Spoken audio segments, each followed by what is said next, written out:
23편을 설교했습니다. 오늘 사무엘하 7장 말씀에 보면은 그 시편 23편 내용이 이렇게 비슷하게 나옵니다. 좀 더 구체적으로 내용들이 이제 기록된 것이 있습니다. 하나님께서 다윗을 어떻게 인도하셨는지, 또 어떻게 인도해 주실 것인지, 거기서 끝나지 아니하고 그 자손 대대로 어떻게 하나님께서 그들을 인도하실지, 하나님께서 약속하시는 이제 내용입니다. 사람들도 이제 이렇게 아주 신실한 사람들은 약속을 잘 지켜요. 그런데 어떤 중요한 약속을 할 때는 그냥 이렇게 말로만 약속하지 아니하고 무슨 이렇게 계약서를 씁니다. 근데 계약서도 어떤 사람은 그냥 당사자끼리만 쓰기도 하지만은 이게 뭐가 좀 이렇게 좀 불안해. 그러면은 무슨 신원 보증을 할 사람을 세우든지 무슨 재정 보증을 할 사람을 세워서 보증인을 세워서 이제 그 계약을 체결합니다. 성경 말씀은 하나님의 약속의 말씀입니다. 구약, 신약할 때 그게 약속이란 뜻이잖아요. 좀 우리가 쓰는 일반적인 말로 하면은 하나님의 계약 문서입니다. 근데 하나님께서는 사람이 보증인을 세울 때는요, 그 사람을 100% 다 이렇게 신뢰하기가 어려워요. 누가 좀 뒤에, 이 사람이 못하면 뒤에 책임져 줄 누군가가 있어서 이제 보증인을 세웁니다.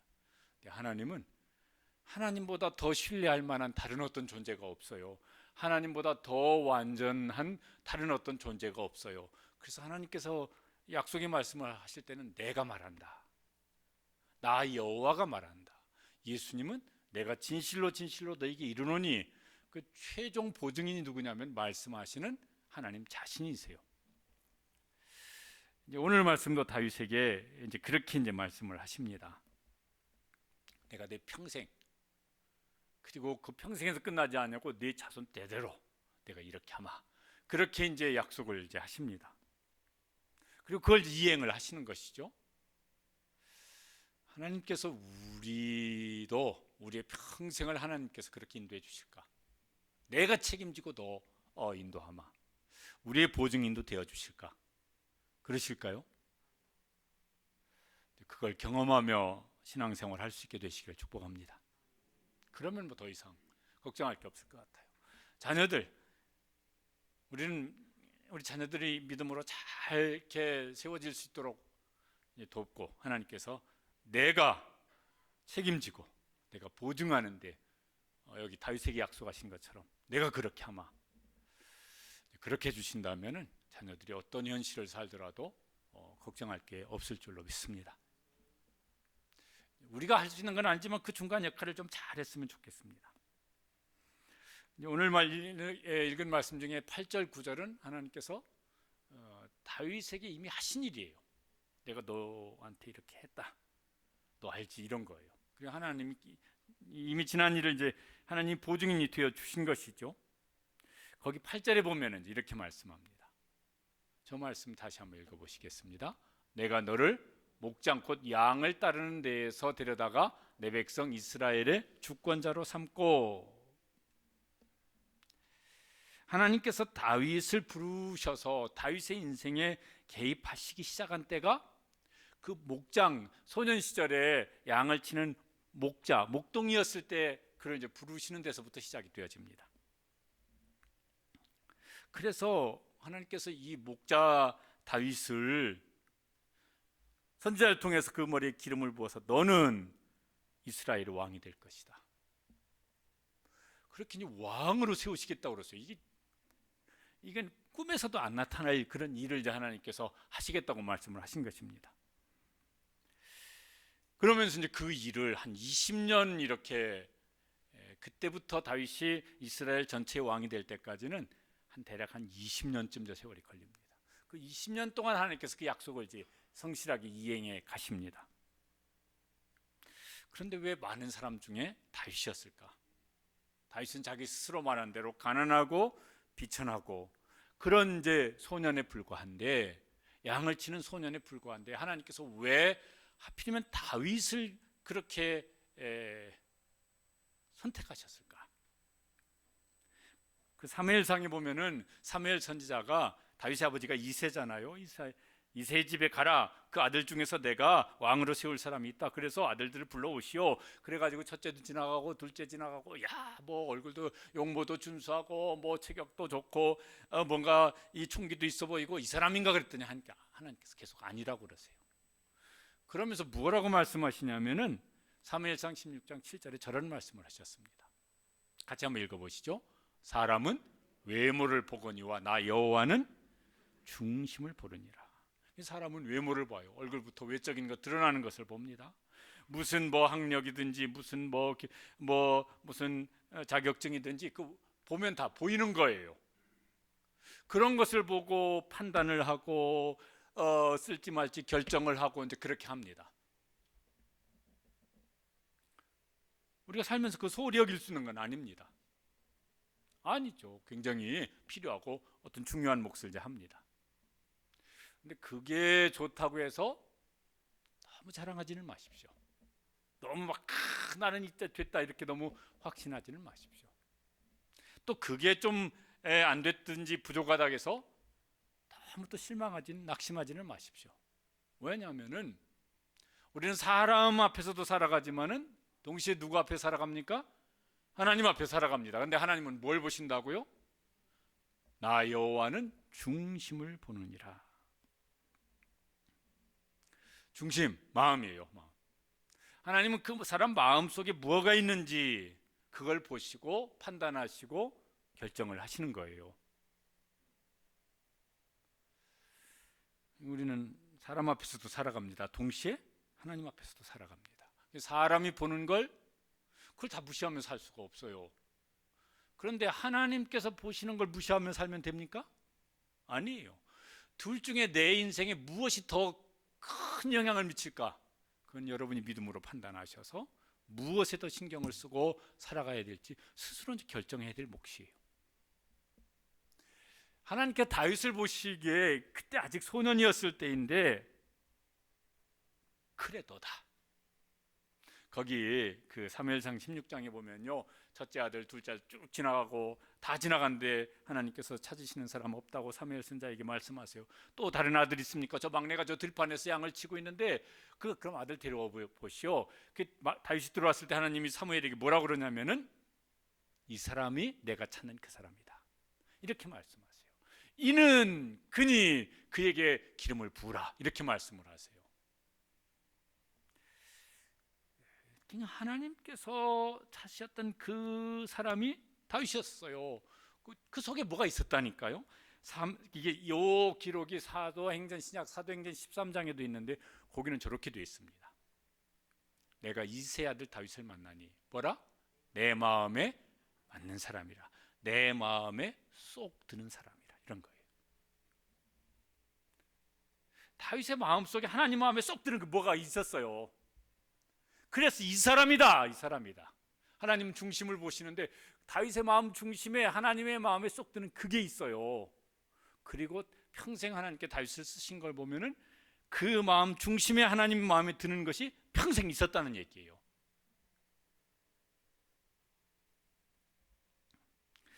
그게 무엇일까? 네, 사무엘상을 읽어보면은 다윗의 인생 전반에 나타나는 것이 있죠. 우리의 중심을 보시면은 하나님께서 뭐라고 그러실까? 야, 내 마음 중심에 내 마음에 쏙 드는 그게 있구나. 그게 내 마음 중심에 자리 잡고 있어서 내 삶을 움직여가는 것이 그거구나. 그거 내 마음에 쏙 든다. 그런 거 있으시죠?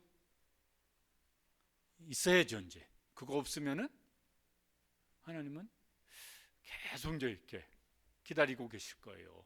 어떤 사람은 죽을 때까지 기다리다가 마시는 사람도 있을지 모르겠어요. 그게 있을까? 그게 그 내 마음 중심에 나를 움직이는 그것이 있는데 그게 뭘까? 하나님 그게 하나님 마음에 드실까? 하나님께서 고개를 갸우뚱하시면 그거 아닌데 이러시고 계시는 건 혹시 아니실까? 찬양 중에요. 이게 다윗이 저랬을 것 같아요. 또 저런 마음으로 살았을 것 같아요. 같이 한번 읽어보시죠. 나의 마음이 아버지의 마음 알아 내 모든 뜻 아버지의 뜻이 될 수 있기를. 나의 온 몸이 아버지의 마음 알아 내 모든 뜻, 내 모든 삶. 한번 더 읽어보시죠.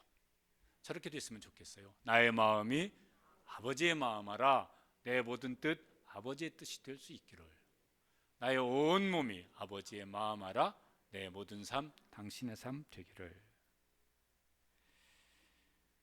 우리가 부르는, 한 번씩 부르는 찬양이지만은 꼭 그렇게 되시기를 주님의 이름으로 축복합니다. 다윗에게는 그게 있었어요. 그렇다고 이제 하나님께 단번에 다윗을 왕으로 세우시지는 않습니다. 훈련시키세요. 그 기간이 한 20년 걸렸다니까요. 그런데 훈련을 이렇게 가볍게 시킨 게 아닙니다. 그래서 애들 말로 하면요, 아주 빡세게 훈련을 시키시는데 그 훈련 기간이 한 20년 되었습니다. 하나님께 그쯤 하신 다음에 너 이제 훈련 그만 시켜도 되겠다 이렇게 판단을 하셨는지 모르겠어요.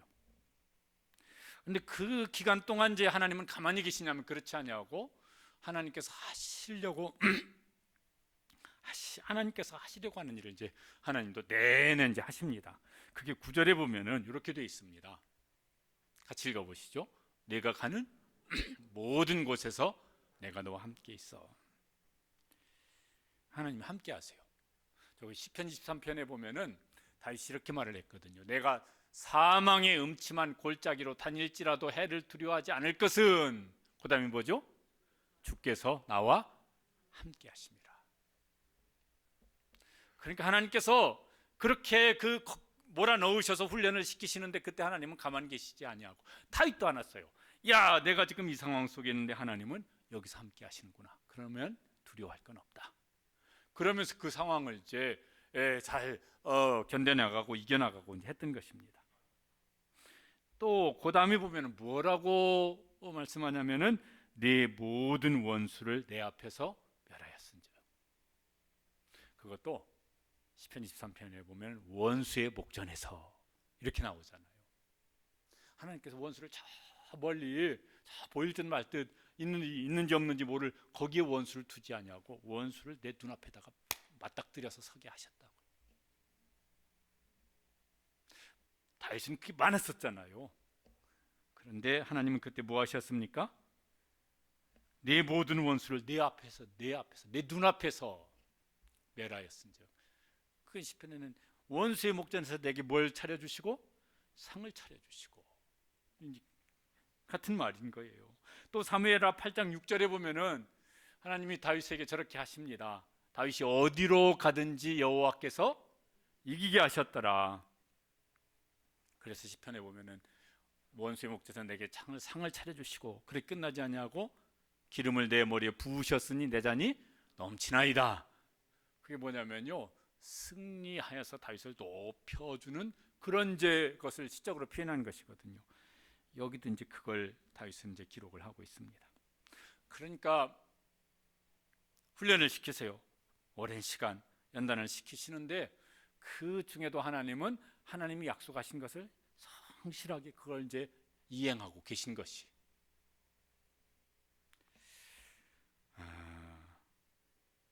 한번 이제 우리 이렇게 살아온 이제 이렇게 삶을 돌이켜 보면은 어떤 기억들이 이제 많으신지 모르겠습니다. 야, 그때 이렇게 그게 참 그때 내가 이렇게 어떤 고비고 힘든 시기였었는데 그때 하나님께서 나를 그렇게 하셨어. 이게 이제 이런 스토리들이 많으십니까? 그런 분은 이제 이렇게 앞을 생각해도 걱정이 덜 될 거예요. 어떤 면에서는 기대가 생길 거예요. 그때 하나님이 그렇게 하셔서 결과가 오히려 이렇게 합력하여 선을 이루셨는데 그 하나님이 여전하시니까 내 미래도 여전할 것이다. 이런 소망이 생길 거예요. 그런데 나는 별로 그런 게 없는데요. 그렇다면 이제 왜 그렇지 못했을까 고민을 좀 하면서 이유를 좀 생각을 해봐야 될 것입니다. 하나님 누구 차별 대우하시는 분은 아니신데 왜 내 인생 속에는 그런 게 별로 없었을까 이렇게 생각된다면은 여러분 하나님은 다윗에게 좋은 목자셨지만은 다윗은 좋은 목자 하나님께 어떠했습니까? 좋은 양이었었어요. 삐딱선을 탄 적이 한번 있기는 하지만은 그 인생 전반을 놓고 보면은요, 인생 전반적으로 그는 좋은 양이었습니다. 그러니까 이런 스토리들이, 이게 하나님께서 자기 인생 속에서 만들으신 하나님의 스토리가 많이 있는 거예요.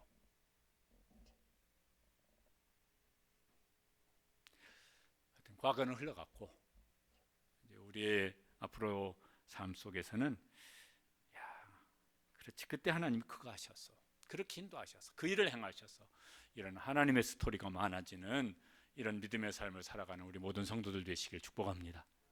그렇게 되어졌으면 좋겠습니다. 그 다음 9절부터는 뭐냐면 하나님께서 이후에 하실 일이에요. 보증이 되어주셨는데 앞으로도 내가 내 인생 책임지고 보증하마, 이런 이제 약속을 해주시는 겁니다. 계약이죠. 이게 이제 성경에서 이렇게 신학을 공부할 때는요, 아브라함에게 주신 언약, 다윗에게 주신 언약, 아브라함의 언약, 다윗 언약이 굉장히 이제 중요한, 성경 전체에서 굉장히 중요한 비중을 차지하는 이제 내용인데, 그 계약 내용이 뭐냐면은 이제 9절에는 이제 이렇게 되어 있습니다. 하나님께 다윗을 저렇게 해주고 싶으세요. 어떻게요? 내 이름을 위대하게 만들어 주리라. 이미도 다윗은 저 때는 이제 이스라엘 전체 왕이 되어졌습니다. 저 베들레헴 시골 촌놈이, 그것도 양 몇 마리 치는 목자 소년이, 이제 이스라엘 이때 이 다윗의 나이가 계산해 보면은 37에서 8 사이쯤 되었을 때예요. 요새서 막 37, 8살 그러면요 청년이라고 그래요. 어떤 사람은 60 넘어도 나는 마음은 청년이다, 뭐 그랬던 건 자유지만은 어쨌든 청년 다윗이 이스라엘 전체 왕이 되어졌어요. 이미 위대한 사람이 되어졌어요. 하나님이 그 자리에 세우셨습니다. 그런데 하나님은 아직 말하자면 성이 안 차신 거예요. 그러면 땅 위에 있는 위대한 사람들 그 이상으로 내가 너를 위대하게 세워주리라. 하나님 다윗에게 그렇게 해주고 싶은 거예요. 왜? 그 사람 중심에 그게 뭐가 있거든요. 하나님이 그렇게 하고 싶은. 다윗아, 안 끝났다. 내가 너에게 할 일은 아직 안 끝났다. 내가 너를 위대하게 세워주겠다. 얼마나 좋겠습니까? 또 그 다음에 10절에 보면은 중간에 끊어서 조기만 이제 읽어보시죠. 내 백성 이스라엘을 해하지 못하게 하여, 내가 너를 왕으로 세워서, 이스라엘은 내 백성이 아니라 내 백성이다 하나님이 말씀하세요. 근데 너를 통해서 내 백성을 누구도 해하지 못하도록 너를 통해서 지킬 것이다, 이렇게 이제 말씀하시는 거예요. 정말도요, 우리 개인에게 이렇게 적용해서 생각을 해보면은 저렇게 되면 얼마나 좋을까. 부모님들이 계신데, 여러분 뭐 금쪽 같은 내 새끼 너무 그러지 마세요. 성경에는 뭐라고 그러냐면은 자식은 여호와의 주신 기업이요 상급이라고 말씀하세요. 그러니까 뭐예요? 내 새끼가 아니고 하나님께서 굳이 그런 식으로 표현하자면은 하나님께서 야, 자식은 내 새끼가 아니고 내 새끼라, 이렇게 말씀하시는 거예요. 그런데 너를 부모의 자리에 세웠기 때문에 너를 통해서 내가 너에게 맡겨주신 자식, 기업이고 상급인 자식, 내가 책임지고 너를 통해서 내 자식 세울 것이다. 이러면요, 얼마나 부모가 복이 되겠습니까? 저는 할아버지가 됐으니까 내 손주들, 내 기도를 통해서, 내 훈계를 통해서 이 애들 내가 책임지고 보증하고 내가 그 인생길 내가 세워줄 것이다. 어이고, 이렇게 된다면요, 이것처럼 좋은 일이 어디가 있겠습니까? 목사니까, 야, 이게 참, 설교 준비하면서 이런 목사가 돼야 되는데, 네가 시와동산교회 담임 목사니까 너를 통해서 시와동산교회 모든 성도들을 내가 책임지고 지켜주마. 어이구야, 그런 목사 노릇을 한다면은 얼마나 복이 되어질까. 하나님께서 다윗을 그렇게 쓰시겠다는 거예요. 우리가 무슨 왕은 아니지만은 부모가 됐든 어떤 목자로서 사역을 하든 어디서 어떤 자리에 있든 하나님께서 내가 너를 그 자리에 세웠는데, 너를 그 자리에 세운 너를 통해서 그 안에 내가 보호하고 지키고 세우고 은혜 주고 복을 줄 것이다. 그럴 수 있는 역할을 감당할 수 있는 우리 모든 성도들 되시길 축복합니다. 하나님 그 다윗에게 그거 하시겠다는 거예요. 또 11절에 보면은 하실 일이 많으세요. 해주고 싶은 일이 많으세요. 11절에는 이렇게 되어 있습니다. 같이 읽어보시겠습니다. 너를 모든 원수에게서 벗어나 편히 쉬게 하리라. 고난의 시간을 많이 겪었어요. 그런데 결국은 그 모든 이제 상황들, 원수들에게서 벗어나서 너에게 편히 쉬게 할 것이다. 너에게 샬롬을 줄 것이다. 다윗에게 그렇게 한다는 것은요, 다윗이 왕이기 때문에 그 백성들에게도 그렇게 하시겠다는 거예요. 다윗이 어느 때 하나님 그렇게 하시겠구나 이런 확신이 마음속에 이제 있었던 것 같아요. 그래서 시편 23편 그 마지막 6절에 보면은 뭐라고 말하냐면 그 6절 앞부분에 내 평생의 선하심과 인자하심이 반드시 나를 따르리니, 하나님께서 그렇게 과거에 해 오셨고 또 그렇게 약속하셨으니까 내 평생의 여호와의 선하심과 인자하심으로 반드시 나와 함께 할 것이다. 그 확신 가지고 이제 지금 그 미래 일인데 미래를 걱정하지 아니하고 기대하면서 지금 살아가고 있는 것입니다. 멋지잖아요. 근데 하나님께 해주시고 싶은 게 또 있으세요. 많아요. 안 끝났어요. 11절에 보면 뭐라고 그러냐면 이렇게 말씀하세요. 여호와가 너를 위하여 집을 짓고, 집은 뭐 건축을 말하는 것이 아니라 가정을 세운다는 것. 다윗은 또 왕이니까 그 왕조를 세워주시는 것, 왕이니까 또 나라를 세워주시는 것, 이게 집 속에 다 들어가 있습니다. 내가 여호와가 너를 위해 집을 짓고, 왜 다윗에게 이거 해주고 싶으실까? 그 이유가 될 만한 것이 여기 7장 사무엘하 7장 1절에서 5절에 나옵니다. 거기 보면은 어떤 내용이 나오냐면요, 다윗이 이제 왕이 되었습니다. 이스라엘 전체 왕이 되었습니다. 그 마음속에 간절한 소원이 있는데 그게 뭐냐면은 하나님과 최대한 가까이서 하나님을 섬기고 싶었어요. 그래서 뭐 하냐면은 언약궤 어디 막 있는데 그걸 찾아가지고 언약궤를 이제 모셔오는 일을 합니다. 그거 사무엘하 6장 17절에 이렇게 기록이 되어 있습니다. 여호와의 궤를 메고 들어가서 다윗이 그것을 위하여 친 장막 가운데 그 준비한 자리에 그것을 두매. 저거 이제 다윗의 장막이라고 말을 하는 겁니다. 텐트예요. 장막이라는 게 텐트예요. 그 텐트를 하나 쳐놓고 그 텐트 속에 언약궤, 저게 뭐냐면 하나님의, 그냥 이렇게 이해하기 쉬우면 우리가 이해하기 쉬운 표현을 하자면 하나님의 의자예요. 하나님께서 내가 저기서 내 백성 이스라엘을 만나리라 이렇게 말씀하셨는데 하나님이 계신 자리예요. 시은조와 속죄소 할 때 저기예요. 근데 다윗이 그 다윗의 장막 언약궤를 바라보면서 마음이 너무 죄송스러운 거예요. 견딜 수 없이 죄송스러운 거예요. 왜냐면은 그게 사무엘하 7장 2절에 보면은 그게 이제 이렇게 되어 있습니다. 나는 백향목궁에 살거늘 하나님의 궤는 휘장 가운데 있도다. 다윗이 왕이 된 다음에 거기 5장에 보면요, 두로왕 히람이라고 하는 사람이 다윗이 왕이 된 것을 축하하기 위해서 거기 두로가 여기 백향목이 아주 유명한 나라인데 그 백향목을 지중해 바다로 띄워가지고 예루살렘까지 옮긴 다음에 거기 무슨 목수들 석수들을 보내가지고 왕궁을 지어줍니다. 다윗은 자기가 지은 건 아닌데 남이 선물로 왕궁을 지어준 왕궁에 지금 이제 살고 있습니다. 왕궁에서 이렇게 보면 하나님은 어디에 계신 거예요? 천막 속에 계신 거예요. 야, 나는 왕이라고 백향목 왕궁에 살고 있는데 나의 왕이신 하나님은 천막 속에 계시는구나. 다윗이요 너무 죄송스러웠어요. 여러분 다윗의 심정이 이해되십니까? 하나님 앞에 그런 죄송스러운 마음을 가져본 적 있으십니까? 이거 좀 우리가 좀 이렇게 실감 날 수 있는 말로 하면 뭐가 있을까?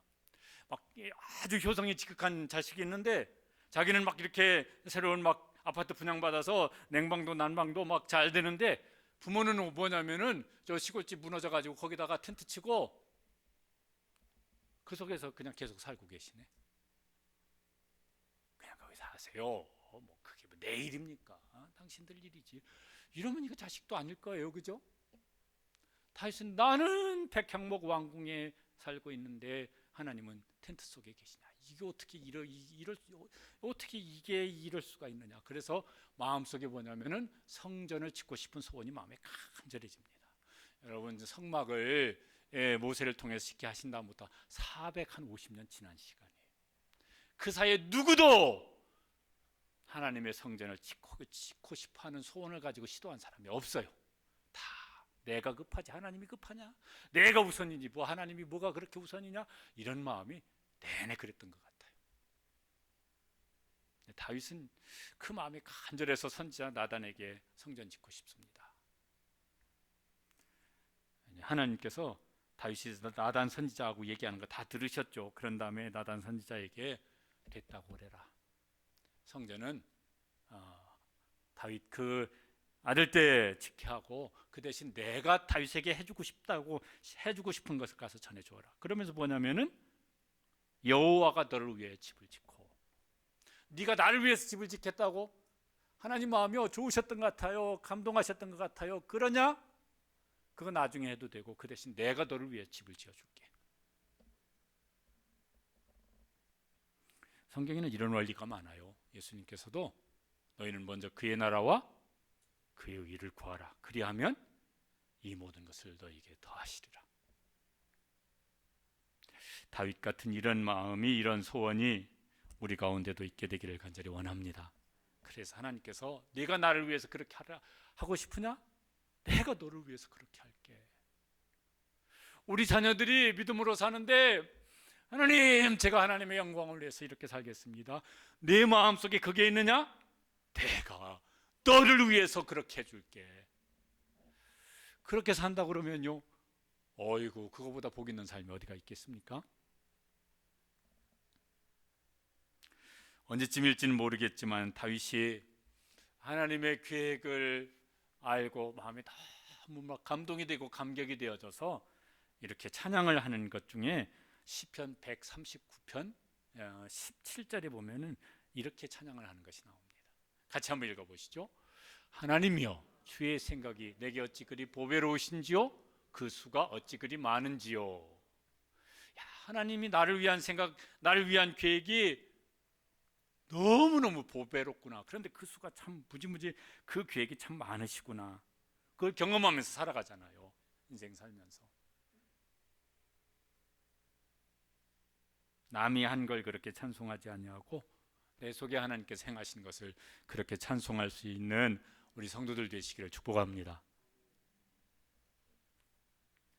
하나님께서 거기서 끝내지 아니하시고 이제 다윗의 자손들에게 해주고 싶은 것을 이제 말씀을 하십니다. 근데 그게 몇 사람이 아니라 영원토록 이어질 일을 이제 하나님께서 약속을 하십니다. 12절에 보면 이제 이렇게 약속을 하세요. 같이 읽어보시겠습니다. 내가 내 몸에서 내 씨를 내 뒤에 세워 그의 나라를 견고하게 하리라. 씨는 자녀를 가리키는 것인데 자손을 가리키는 것인데 솔로몬도 거기에 해당되어지고 그 뒤를 이은 이제 왕들입니다. 내가 세워줄 것이다. 내가 견고하게 붙잡아 줄 것이다. 여러분요 여기 이 사무엘하 이제 다음에 열왕기 상하 이렇게 이제 나옵니다. 거기 이제 다윗의 후손인 왕들 얘기가 나와요. 거기 보면 두 가지 이런 내용들이 이제 눈에 띄는 대목들이 있습니다. 하나는 하나님께서 그 조상 다윗을 생각하사 그들에게 이런 은혜를 베푸셨더라. 이런 대목이 나와요. 그 사람 잘한 건 아니야. 하나님께서 다윗을 생각해서 그 사람에게 그 후손인 어느 왕에게 은혜를 베푸세요. 또 이런 표현들도 있어요. 하나님께서 그 조상 다윗을 생각하사 그에게 진노를 내리지 아니하셨더라. 고가 하는 짓만 보면 하나님께서 한번 진노를 내리시고 싶으신데 다윗을 생각하니까 그렇게 안 하기로 마음을 먹으세요. 그것도 읽으면요, 다윗이 정말 좋은 부모였고 좋은 믿음의 선조가 되었습니다. 얼마나 좋겠어요. 그 그 아버지를 생각하사 그 자녀에게, 그 어머니를 그렇게 생각하사 그 자녀에게, 그 할아버지의 할머니를 생각하사 그 손주들에게 그렇게 은혜를 베푸셨더라. 오르면 얼마나 좋겠어요. 예? 하나님 그거 하시겠다는 거예요. 그런데 신약에 이어지면 그게 몇 해로 끝나는 것이 아니라 신약에 오면 이제 다윗의 자손이 그 먼 후대 다윗의 자손으로 오시는 특별한 자손을 이제 말씀합니다. 마태복음 1장 1절에 그 특별한 다윗의 자손을 누구라고 말씀합니까? 아브라함과 다윗의 자손 예수 그리스도의 계보라. 그래서요, 다윗의 자손을 통해서 새로운 나라를 세우세요. 그 나라를 세우신데 그 나라가 무슨 나라입니까? 예수님이 세우신 나라가 하나님 나라잖아요. 영원한 천국이잖아요. 그래서 이제 13절에 보면은 그 나라를 이제 저렇게 하시겠다고 말씀하십니다. 같이 읽으시죠. 나는 그의 나라 왕위를 영원히 견고하게 하리라. 저쯤 되어지면은 솔로몬이 아니고 다윗의 후손인 어떤 왕도 영원한 왕은 아니에요. 그러면 저 왕이 누군지를 우리는 이제 짐작할 겁니다. 누가복음 1장 31절에서 33절 예수님이 탄생하실 때 하나님께서 하신 말씀입니다. 같이 읽어보시죠. 그 이름을 예수라라. 주 하나님께서 그 조상 다윗의 왕위를 그에게 주시린 영원히 야곱의 집을 왕으로 다스릴 것이며 그 나라가 무궁하리라. 하나님께 다윗에게 주시는 이 언약은, 다윗과 맺으신 이 계약은 영원한 계약이에요. 그 영원한 일을 이루시는 하나님께서 누구하고 지금 계약을 하고 싶으시냐면 다윗하고 하고 싶으신 거예요. 다윗은 하나님 마음에 정말 특별했던 사람 같아요. 그러죠? 우리 속에 막 너하고는 내가 무엇을 평생 동안 하고 싶어 그래가지고 막 이런 계약서 쓸 만한 사람이 있으면 얼마나 좋겠어요. 그런데 하나님은 다윗하고는 영원한 계약을 맺고 싶으신 거예요. 그게 다윗 속에 있었던 거예요. 14절에 이렇게 말씀합니다. 또 뭘 하나님이 하고 싶으시냐면은 이 다윗의 이제 후손들이에요. 읽어보시죠. 나는 그에게 아버지가 되고 그는 내게 아들이 되리니. 저기 혈통의 아버지 자녀는 아니에요. 언약의 아버지가 되고 언약의 자녀가 되어지는 거예요. 시편 2편 7절에도 비슷한 말씀이 있는데 같이 읽어보시죠. 여호와께서 이르시되 너는 내 아들이라. 오늘 내가 너를 낳았도다. 저기 혈통의 자녀를 지금 말하는 건 아니죠. 언약 관계를 말씀하는 것입니다. 다윗은 죽지만은 하나님께서 걱정하지 마라. 거기 다윗이 죽을 것을 말씀하세요. 다윗도 나이가 이제 많고 너 늙어서 이제 죽는 날이 올 것이다. 너무 걱정하지 마. 네 자식에게 내가 아버지가 되어줄 거야. 그렇게 말씀하세요.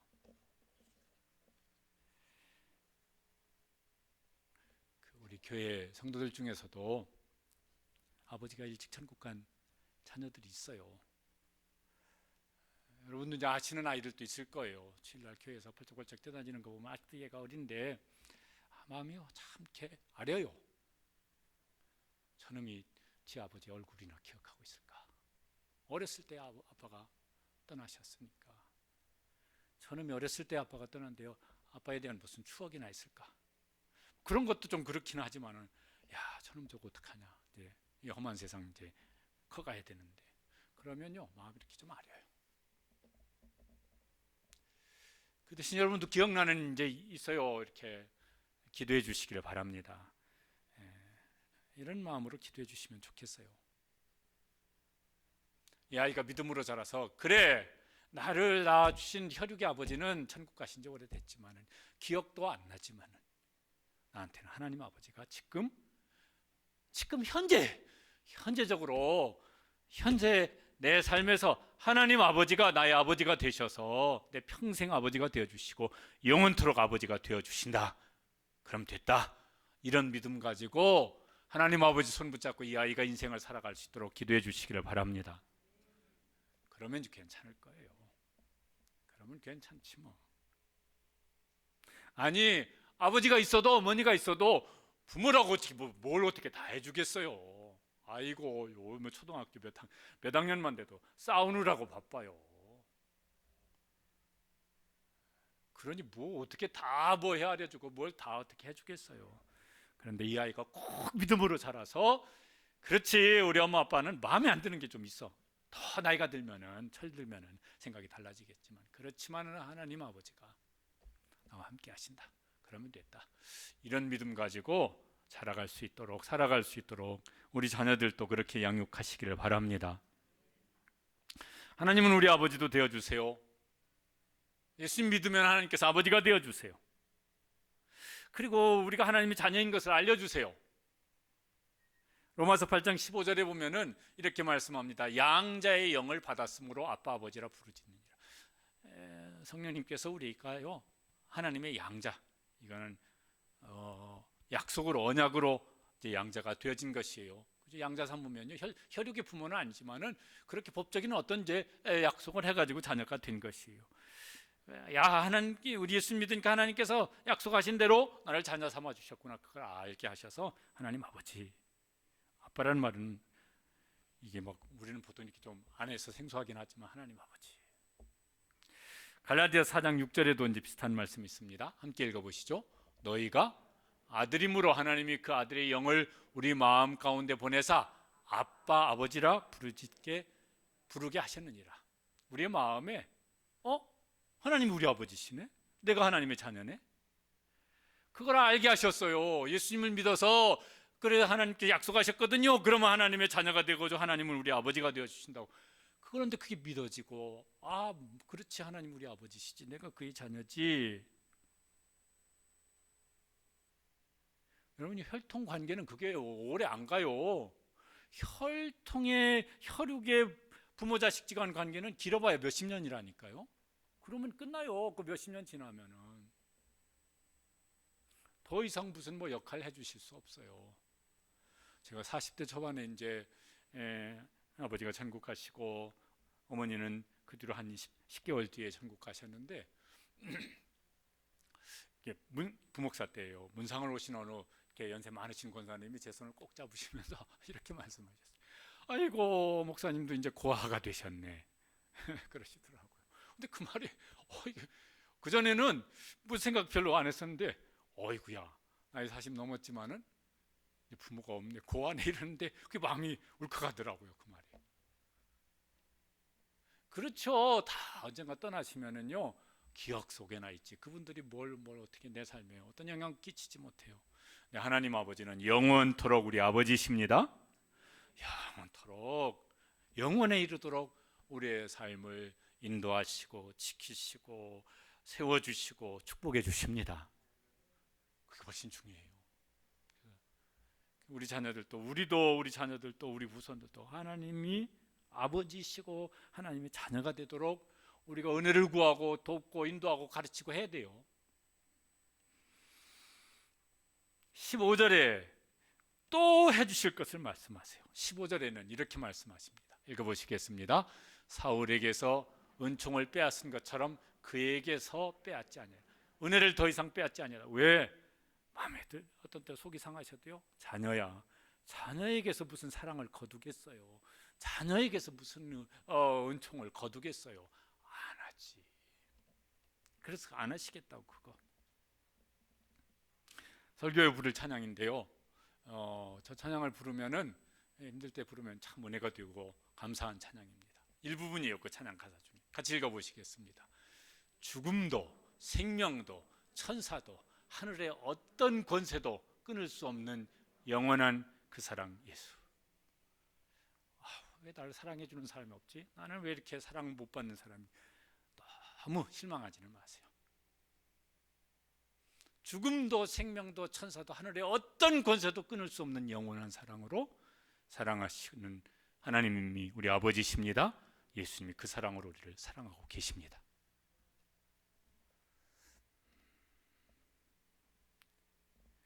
조심해야 될 일은 있습니다. 그렇더라도 경계하고 조심해야 될 일은 있는데, 자녀라도 하나님께서 징계하실 때가 있으세요. 다윗도 징계받는데 저기 있잖아요. 솔로몬도 징계하신 일이 있으세요. 여기도 오늘 14절 보면은 아버지가 되고 내 아들이 되리라. 그런데 인생 채찍으로 징계할 수 있다고 말씀하세요. 히브리서 12장 5절 6절, 이거 우리가 징계를 받는다고 생각할 때 꼭 기억해야 될 말씀인데 같이 읽어보시겠습니다. 내 아들아, 주의 징계하심을 경히 여기지 말며 그에게 꾸지람을 받을 때 낙심하지 말라. 주께서 그 사랑하시는 자를 징계하시고 그가 받아들이시는 아들마다 채찍질하심이라. 이왕이면요,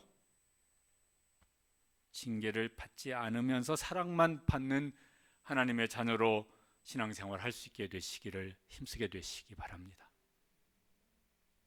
때리면은 둘 다 아파요.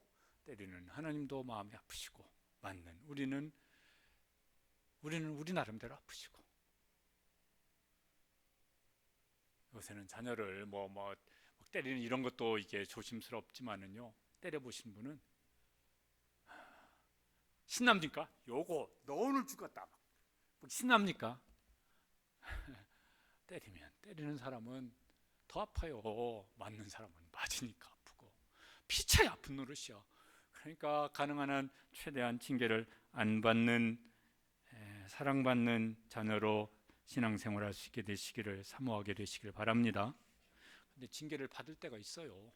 야, 내가 이거 하나님께 징계를 받는구나. 그럴 때는 이제 낙심하지 말라고 그랬어요. 뭘 생각하시라고? 나는 그래도 여전히 사랑받는 자녀구나. 왜? 사랑하지 않으면 징계 안 하시는데 사랑하기 때문에 징계하신다고 그러시니까 하나님은 여전히 나를 변함없이 사랑하고 계시는구나. 그래서 냅다 하나님의 사랑의 품으로 다시 달려갈 수 있게 되시기를 바랍니다.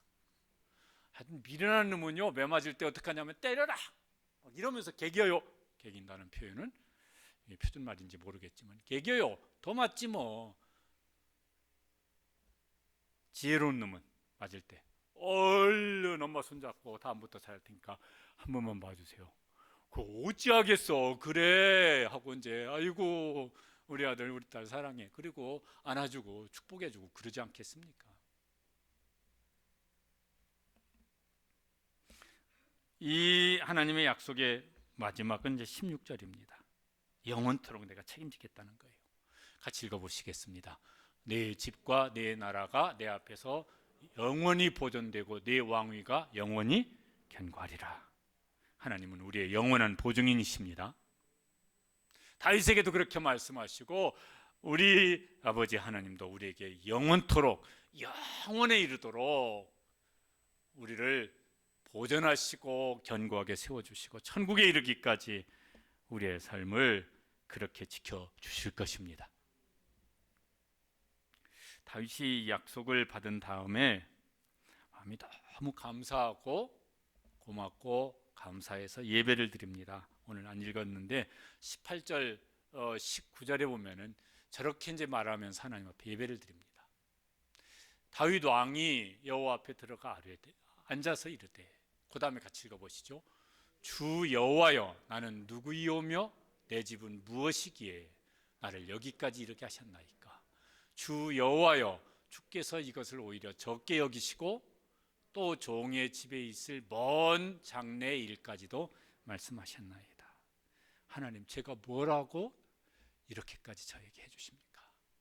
하나님, 제가 뭐라고 제 자손대로 영원에 이르도록 그렇게 하시겠다고 저한테 말씀하십니까? 너무 감사한 거예요. 내가 뭐라고, 하나님 앞에 내가 뭘 한 게 있다고, 내가 하나님 앞에 그렇게 하나님이 나를 이쁘게 봐주실 구석이 없는데 내가 뭐라고 하나님께서 이렇게 하십니까? 그러면서 감사해서 예배를 드리고 있습니다. 우리가 오늘도 예배를 드립니다. 예배를 드릴 때마다 내가 뭐라고 하나님께서 나에게 이렇게 영원에 이르도록 그렇게 보증하시겠다고 약속하시고 지키시고 그렇게 하실까? 내가 뭐라고 내 자손들에게까지 그렇게 하시겠다고 하나님께서 보증을 해주실까? 이런 감사함이 우리 속에도 있어서 다윗처럼 예배드릴 수 있게 되시기를 바랍니다. 그러면요, 예배드리는 우리도 얼마나 감사할까 싶고 그 예배를 받으시는 하나님께서 얼마나 또 기뻐하심으로 그 예배를 받으실까? 그런 우리 모든 성도들 되셔서 지금 과거를 돌이켜도 지금도 미래까지도 야, 참 감사하다. 됐다. 그거라면 하나님께서 영원한 보증인 되시면 충분하다. 이러면서 나아갈 수 있는 우리 모든 성도들 되시길 주님의 이름으로 축복합니다. 우리 함께 기도하시겠습니다. 감사함으로 기도하시고